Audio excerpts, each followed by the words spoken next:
Matapos naming himayin na ang umano'y wish list ng mga senador sa tinaguriang DPWH leaks, project request naman ng mga kongresista ang nakalkal ng aming team.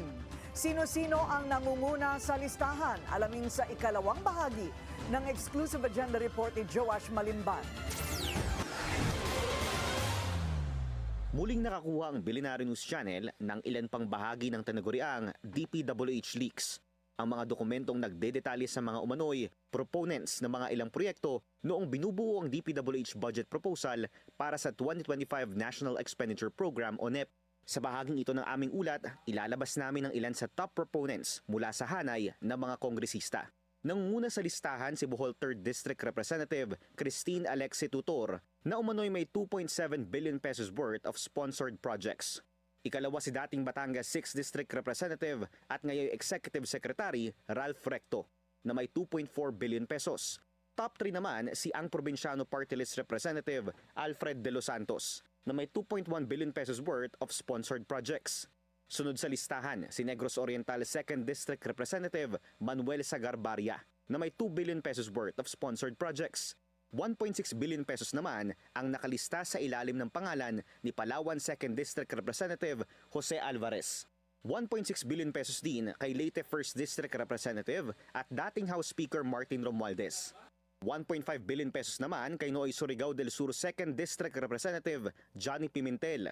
1.2 billion pesos worth of projects para kay Rizal 1st District Representative Michael Duavit. 1.1 billion pesos naman kay Nooy House Appropriations Chair at ako Bicol Party List Representative Zaldico. May 5 pang kongresista na may mahigit 1 billion pesos na umano'y sponsored projects. Kabilang dito, sina Laguna 3rd District Representative Amben Amante, Batangas 2nd District Representative Jinky Luistro, former Batangas 1st District Representative Eric Buhain, Biliran Representative Jerry Boy Espina Jr. at Nueva Ecija 4th District Representative Emeng Pascual. Bilang paglilinaw, hindi BICAM o budget insertions ang laman ng mga dokumentong ito.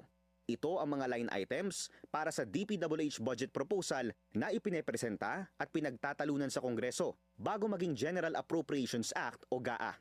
Sa sworn affidavit ni former DPWH Undersecretary Roberto Bernardo, idinetali niya ang proseso ng pagbuo ng DPWH budget proposal at kung ano mga umano'y inappropriate intervention na natatanggap ng ahensya mula sa ilang mga personalidad tulad ng mga politiko.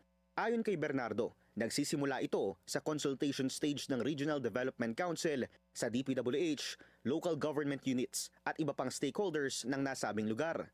Dito raw kasi nagsisimulang gamitin